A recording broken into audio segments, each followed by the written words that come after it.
Il y a une sorte de silence qui n'est non pas de l'absence de mots, mais de la fatigue chronique d'essayer de se faire comprendre. De nos jours, il est devenu courant d'observer un phénomène silencieux, presque invisible pour ceux qui ne regardent que la surface. Des personnes qui ont progressivement remplacé la complexité des interactions sociales réelles par la prévisibilité contrôlée des univers virtuels. Ce n'est pas une simple addiction à la technologie, ni une échappatoire enfantine à la réalité. Lorsque nous examinons la psychologie derrière le choix de préférer un écran à une rencontre en face à face, nous découvrons une structure profonde d'autoprotection émotionnelle, de fatigue sociale et d'une quête légitime de contrôle que le monde réel n'a tout simplement pas réussi à offrir.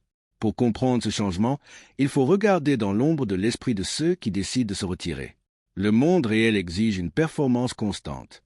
Chaque interaction nécessite de déchiffrer les nuances, de tolérer l'imprévisibilité de l'humeur des autres, de gérer la possibilité d'un rejet immédiat, surtout de dépenser une énorme énergie psychologique pour maintenir des liens qui, la plupart du temps, s'avèrent superficiels.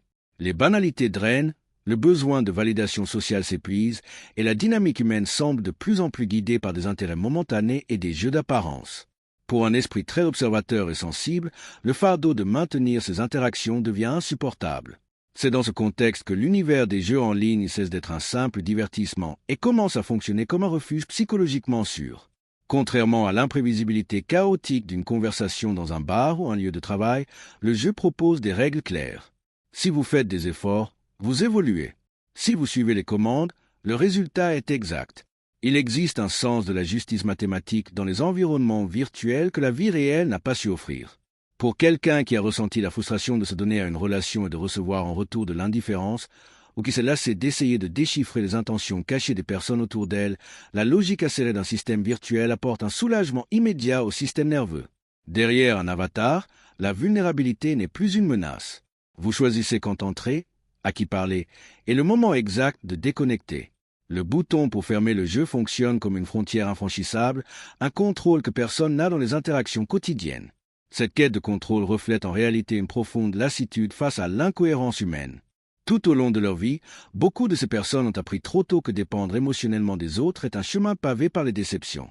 Lorsque la proximité émotionnelle est associée à un malentendu, un rejet ou une invalidation, l'esprit commence à cartographier l'intimité comme un territoire dangereux. Le désir de connexion ne disparaît pas, il se transforme simplement.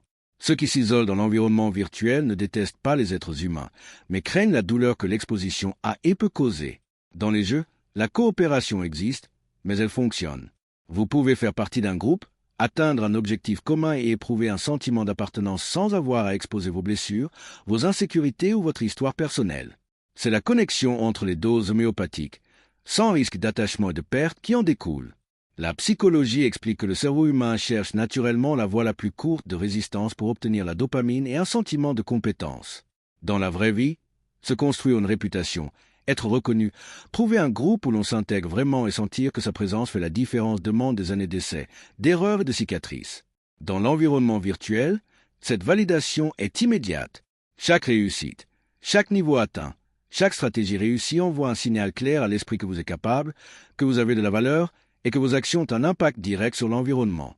Pour ceux qui se sentent invisibles dans leur routine quotidienne, ou pour ceux qui estiment que leur voix n'a aucun poids dans les décisions du monde concret, le jeu rend le protagonisme perdu. Là, l'individu n'est pas seulement un de plus dans la foule, il est l'agent principal de son propre voyage. Cependant, cette dynamique crée un paradoxe douloureux. Plus il y a de temps passé à perfectionner ses compétences dans le monde numérique, plus il devient difficile de revenir au monde physique. Les interactions elles-mêmes deviennent lourdes, lentes et trop risquées. L'individu commence à analyser à fond chaque mot prononcé, chaque silence dans la conversation, chaque changement subtil de ton dans un message, transformant la vie sociale en un labyrinthe d'anxiété. La peur d'être incompris l'emporte sur l'inconfort de la solitude. Par conséquent, l'isolement cesse d'être un choix temporaire de repos et devient une forteresse défensive. L'esprit se convainc qu'il vaut mieux être seul et sous contrôle que d'être accompagné et vulnérable à la volatilité des autres. Il convient de noter que cette préférence n'indique pas nécessairement une personnalité froide ou antisociale. Au contraire, ce sont souvent les esprits les plus empathiques et profondément analytiques qui choisissent de battre en retraite. Ce sont des personnes qui remarquent les sourires forcés, les poses inconfortables et la fausseté des interactions sociales quotidiennes. Parce qu'ils perçoivent trop, ils s'épuisent plus vite. Le jeu agit comme un filtre qui supprime le bruit du mensonge humain, permettant à l'esprit de se reposer dans une atmosphère où les intentions sont explicites. Si quelqu'un joue avec vous, l'objectif mutuel est clair. Il n'y a pas de place pour des agendas cachés ou des manipulations émotionnelles déguisées en affection. Le véritable conflit survient lorsque la déconnexion devient si profonde que l'individu commence à se sentir étranger dans sa propre vie. Le sentiment de sécurité de cette forteresse virtuelle se fait sentir sous la forme d'une mélancolie silencieuse. En gros, le besoin d'être vraiment vu, de voir sa propre existence validée par un regard humain authentique et de vivre un environnement où le système nerveux peut se détendre sans défense, reste vivant. L'isolement prolongé agit comme un anesthésiant. Il soulage la douleur du rejet, mais il bloque aussi la possibilité de ressentir la chaleur d'un lien authentique. La personne se retrouve piégée dans un cycle où elle souhaite profondément être comprise, mais évite les étapes où cette compréhension pourrait se produire. La transition vers la guérison de cette fatigue sociale ne nécessite pas un changement brusque ni l'obligation de devenir extraverti. Le chemin commence par la compréhension que la retraite était une réponse légitime de survie émotionnelle à un monde qui semblait trop hostile ou épuisant. Reconnaître que l'environnement virtuel a servi de gardien de la stabilité vous permet de vous regarder avec compassion, plutôt qu'avec un jugement d'incapacité. La véritable transformation se produit lorsqu'on découvre, même lentement, que tous les espaces réels ne nécessitent pas de performance et qu'il existe des personnes dont la convivialité ne pèse pas, ne facture pas et ne se vide pas. Trouver ces rares refuges humains, où la vulnérabilité n'est pas punie, permet de désarmer sa garde et de réaliser que, bien que les mondes virtuels offrent le contrôle, seul le monde réel peut offrir l'étreinte qui apaise l'âme. Étape 2. Personnage de tes suggestions visuelles mascotte. Un personnage minimaliste avec une tête blanche lisse et complètement vide, et des yeux étroits d'un bleu néon expressif et lumineux qui transmettent un contrôle émotionnel intense et une analyse approfondie. Elle porte un simple manteau à capuche noire, foncé par-dessus un sweat à capuche sombre, un pantalon noir slim et des baskets sombres.